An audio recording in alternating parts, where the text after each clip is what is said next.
Sabrina Leonor, siapa yang gak kenal dirinya sekarang?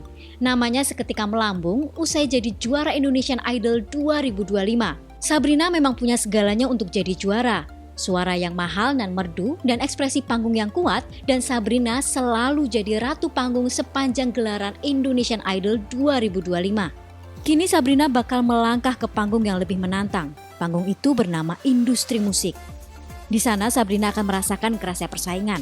Kalau tak siapkan diri dengan baik, siapapun bisa tergulung ombak kompetisi yang sangat kuat, sekalipun menyandang status juara Indonesian Idol. Siapkah Sabrina menghadapinya? Tentu banyak banget justru yang diperbaiki itu, balik lagi note dari Bunda Maya di sisi vibranya aku yang masih berantakan, terus juga placement suara aku, terus juga PR-nya lagi gimana aku memaintain suara aku yang sekarang lagi tahap recovery juga. Karena perjalanan ikut idol ini kan nggak mudah, terus perjalanan panjang juga pastinya buat semua kontestan, dan alhamdulillah terbayar, menurut aku udah terbayar lunas. Semua yang ada di sini di panggung spekta ini udah jadi juaranya, so. Untung saja mahkota Indonesian Idol 2025 ternyata tak membuat Sabrina besar kepala. Sabrina sadar masih banyak kekurangan yang harus diperbaiki, masih banyak senjata yang harus diasah lagi. Pastinya aku belajar pernapasan, karena masalah utama seorang penyanyi itu ya pasti di pernapasannya. Jadi aku merasa placement aku nggak bener, terus aku kalau ngehit nada itu misalnya kurang tepat, itu semuanya ada di core aku, yaitu di pernapasan aku. Jadi lebih sering exercise, lebih sering olahraga, lebih sering vocalizing, terus juga aku lebih memaknai lagunya nih, lebih mendalam lagi, lebih meluangkan waktu lebih banyak untuk menggali lebih dalam, kira-kira lagu ini mau aku interpretasikan seperti apa ya. Di panggung idol kita pasti di-challenge untuk berdandan, bernyanyi atau apapun itu yang di luar comfort zone kita kan.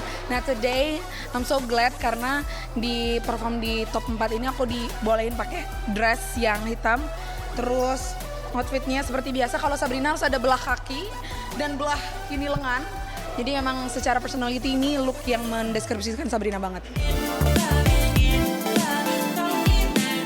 Sabrina melangkah ke panggung Indonesian Idol 2025 dengan modal yang mentereng. Juara 1 Karaoke World Championship 2021 di Finlandia. Tapi, percaya atau tidak, ternyata Sabrina sempat ragu untuk ikut kompetisi Indonesian Idol 2025. Bukan karena tak pede dengan suaranya, melainkan karena satu hal yang sering bikin orang ragu untuk mengejar mimpinya, yaitu faktor usia. Ini udah tahun kesekian yang sebenarnya aku maju mundur untuk ikut idol, karena kayak ngerasa juga umur saat itu udah mau 24 nih gitu, kayaknya misalnya kan Indonesian Idol rata-rata teenagers yang mau ikutan gitu kan, jadi sempat merasa tidak percaya diri untuk sisi itu. Cuman ternyata banyak banget dukungan dari teman-teman aku, akhirnya kayak udah cobain deh Sabrina, dan di bulan Agustus aku mulai audisi. Jadi sekarang berhenti di bulan bulan Mei, which is itu udah kayak almost a year untuk bisa ada di titik ini. Jadi it's a long journey yang benar-benar meaningful banget kayaknya di sepanjang karirnya Sabrina. Tak ada waktu yang benar-benar terlambat untuk mengejar mimpi. Justru di umur 24 tahun, Sabrina jadi punya mental yang lebih siap dan vokal yang lebih matang. Benar saja, dia daftar, lolos audisi dengan mulus, melewati semua babak dengan konsisten, dan boom, akhirnya jadi juara. Momen terfavorit grand final kemarin, ngelihat reaksi para judges yang alhamdulillah banget ya, epic banget. Bunda Maya juga, terus para judges yang lain juga menutup benar-benar Sabrina perjalanannya dengan epic, dengan manis.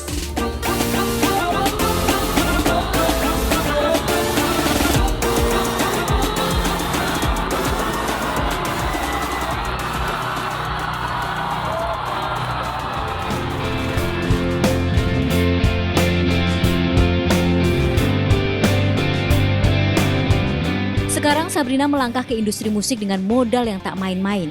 Juara karaoke kelas internasional dan juara Indonesian Idol. Begitu keluar dari panggung Indonesian Idol, Sabrina bukan lagi peserta yang dinilai juri. Dia bakal masuk ke industri musik profesional, tempat di mana tak cukup hanya mengandalkan talent saja. Indonesian Idol adalah kawah candra di muka untuk mengasah semua senjata perang Sabrina untuk menaklukkan panggung hiburan.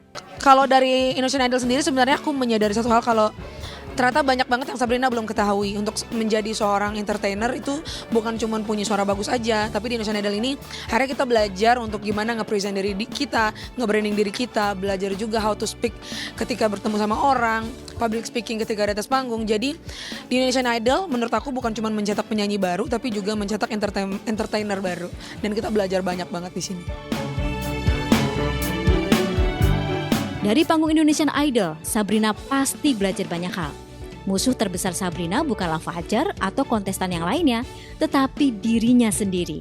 Jika Sabrina cepat puas dengan penampilannya, terlanjur kenyang dengan pujian juri, alamat, nama Sabrina bakal padam dalam sekejap.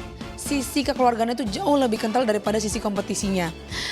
Tetap ada kita berkompetisi untuk menampilkan yang terbaik, tapi tidak kayak aku harus lebih bagus dari dia atau lebih bagus dari siapa gitu. Tapi kita lebih berkompetisi dengan diri kita sendiri. Kayak kemarin kita dapat standing ovation nih, minggu depan aku juga harus paling nggak mempertahankan achievement aku di minggu lalu, paling yang seperti itu. Tapi kalau untuk kita ke satu sama lain itu sama sekali nggak ada. Bahkan kalau kita mau milih lagu, kita mau pilih improve, kita gimana cara berekspresi, itu tuh kita satu sama lain saling mengkomentari gitu loh. Sebelum perform kita biasanya nyanyi dulu masing-masing satu-satu, terus kita kayak jadi judgesnya gitu. Kamu kurang ini, kamu ini, kayak gitu-gitu. Jadi benar-benar kekeluargaan itu justru jadi kekuatan kita buat berkompetisi.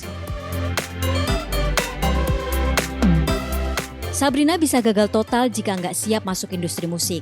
Sabrina harus punya lagu bagus, tim yang solid, strategi branding yang tepat, dan mental yang sekuat baja. Kalau lagu debut Sabrina nggak kuat, image nggak nyantol di ingatan publik, nggak bisa beradaptasi dengan selera pasar, semua pencapaian Sabrina bisa lenyap seketika. Jangan pula jadi sosok yang mabuk popularitas ya, karena industri itu kejam. Hari ini viral, bisa jadi besok sudah terlupakan. Menurut aku penampilan aku kemarin itu indah, gitu. Aku kemarin tuh nggak ngerasa itu kayak kompetisi yang sengit, yang memang harus nunjukin skillful gitu. Tapi memang kemarin itu penampilan yang jujur, yang indah, yang aku sampai sekarang nonton performku sendiri. Yang kemarin itu benar-benar bisa terus-terusan nangis, nggak tahu kenapa. Menurut aku magicnya, feel-nya tuh sampai sekarang masih aku rasain. Mungkinkah kau hampir hari ini? Bila tidak sekarang, janji kita pasti kan bertemu lagi.